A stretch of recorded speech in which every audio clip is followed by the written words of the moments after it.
Hello and welcome to Bangladesh Today. I am Avneet Arora. The ongoing war crimes trial in Bangladesh has put the future of the country's main Islamist party in jeopardy. We talked to senior international journalist Frances Harrison and Britain and Sri Lankan academician Rohan Gunaratne on the situation of the Jamaat and the upcoming general elections in the country. Over 3 million people were killed and some 200,000 women were raped by the Pakistani army and those opposed to the freedom struggle. The War Crimes Tribunal, which was set up in 2010 by Prime Minister Sheikh Hasina, was mandated to prosecute the guilty, even though 10 of the 11 sentenced belonged to the Jamaat-e-Islami, which is an ally of the opposition BNP. The tribunals have so far sentenced 6 prominent Jamaat-e-Islami leaders and a senior BNP lawmaker to death. The Jamaat and its allies went on a rampage in protest against the conviction of their leaders, destroying public property, burning vehicles and clashing with police personnel.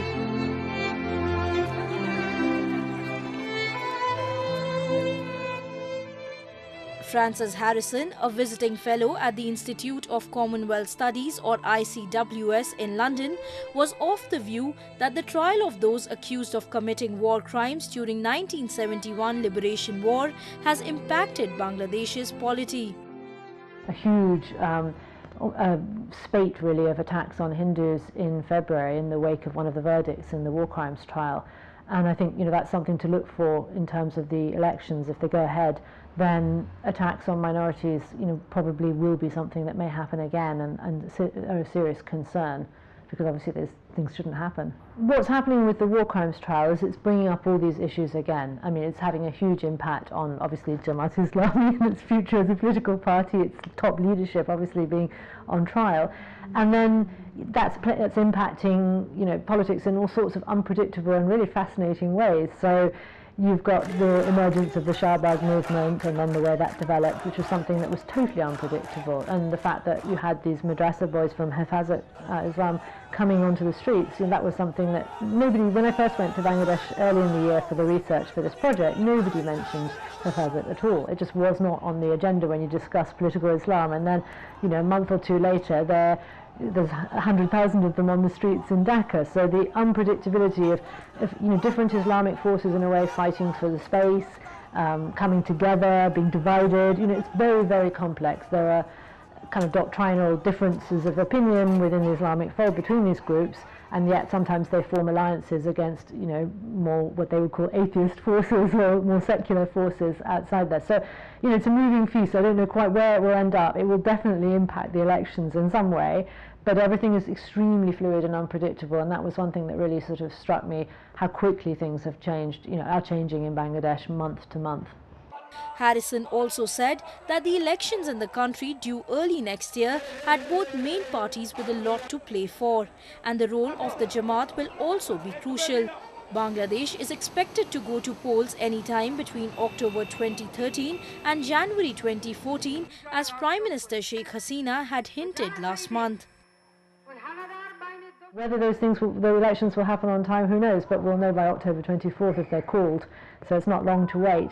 But I think what's so fascinating about Bangladeshi politics at the moment is the unpredictability. It's really high stakes. There's everything, it's win or lose, everything to play for the political parties, and for the democratic process and the system to work, with all its flaws. There needs to be elections. There need to be elections that are credible and free and fair, and that people participate in. It depends on who you speak to. Obviously, people are very politicized and very polarized, and you see that in the bureaucracy, in journalism, obviously in the political parties. Across the board, if somebody's pro-Awami League or pro-BNP or pro-Jamaat, it's pretty obvious. And I think that's quite an issue, that it's become kind of a zero-sum game. There's so much to play for that. For people who've supported the Awami League, if BNP and Jamaat come to power, they lose everything. They could actually physically be at risk. They're worried about their security if they're journalists, if they're on, death lists, hit lists, that kind of thing. They worry about whether they'll have to actually leave the country. The stakes are so high on both sides, and obviously on the other side there are the same sort of issues. That I think it's quite difficult to find someone who is, in the middle, really. Because it's very personal for everybody. She also said that Bangladesh was sending ripples through a new wave of movement that might look for a change in the political system in the country. Bangladesh has been witnessing a people's resurgence movement ever since its International Crimes Tribunal started pronouncing capital punishments to those accused of atrocities during the country's 1971 liberation war.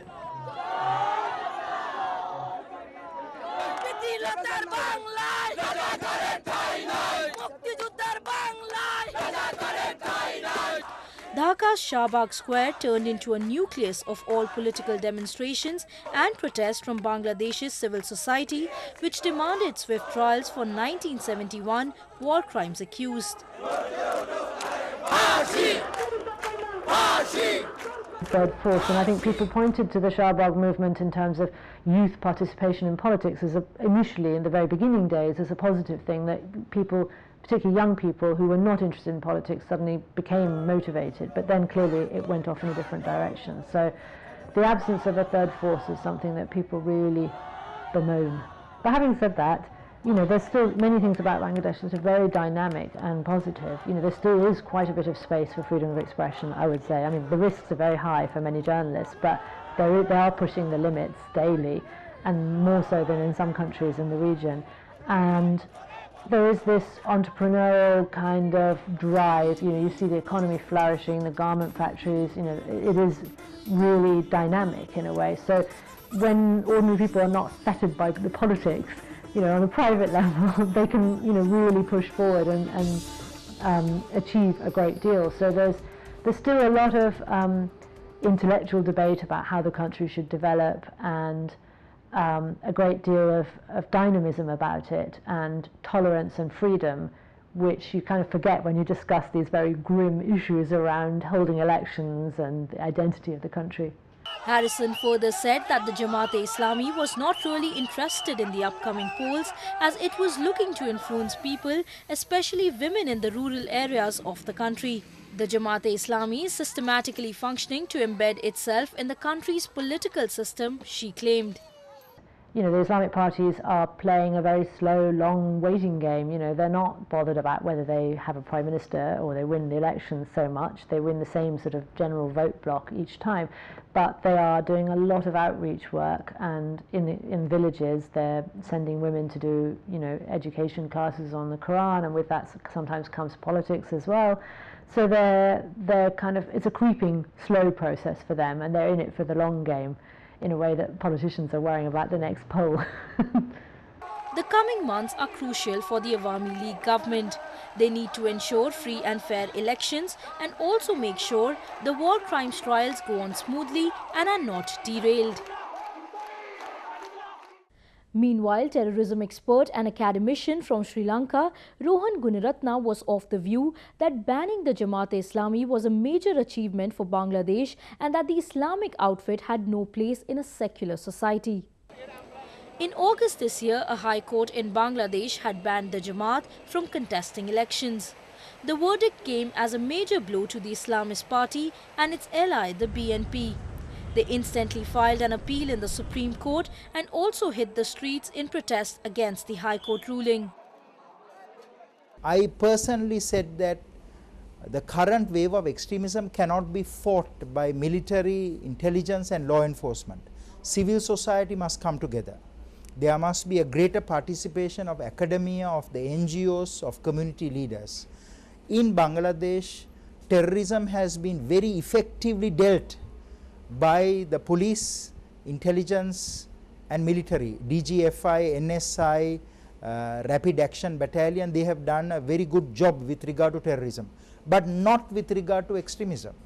With regard to extremism, there must be greater harnessing and greater linking up of forces between the academic community, between the media organization, the religious organization, the educational institutions. This part is lacking. Traditionally, Bangladesh has been a very tolerant and a very moderate society, because the Bengali culture is one of embracing syncretic Islam. But this is changing. Today there are forces of extremism. The attacks against the Buddhist temples in Ramu, some other disturbances clearly suggest that the ideas of extremism is coming from overseas, from outside, beyond the borders of Bangladesh and affecting the local people of Bangladesh. And there must be greater mobilization on the part of the non-governmental institutions to fight this wave of extremism. Gunaratne also said that the extremist and militant groups in Bangladesh have emerged from the ideological umbrella of the Jamaat-e-Islami. The Jamaat-e-Islami ideology has formed the seedbed, the foundation for the emergence of extremist and terrorist groups in Bangladesh. If not for Jamaat-e-Islami, so many people would not have been radicalized. And we have seen the emergence of JMB, Jamiatul Mujahideen Bangladesh, Hujibi, Harakatul Jihadi Islami Bangladesh, a number of other groups. Largely the extremist ideologies are emanating from the Afghanistan-Pakistan border. And the genesis, the very origins of this dates back to the anti-Soviet multinational Afghan Mujahideen campaign that was waged from December of 1979 for 10 years. So the remnants of these groups of this campaign formed Al-Qaeda, Tariq-e-Taliban Pakistan, Afghan Taliban, number of groups. And today the current wave of global extremism and terrorism is largely a vicious byproduct of the anti-Soviet multinational Afghan campaign, which was funded by the Saudis and also by Western countries, including the United States. The Jamaat-e-Islami is a very well organized and cadre-based party which, other than having played a violent role in the 1971 Liberation War, has tried to subvert and obstruct the political process in the country. The Sheikh Hasina-led Awami League government has stood up to the pressure tactics of the Jamaat and has not succumbed to their aggressive ways. With elections round the corner, the Jamaat will probably intensify its protests, and the onus is on Prime Minister Hasina to ensure a peaceful national election. That is all we have for in this week's episode of Bangladesh Today. Thank you for watching.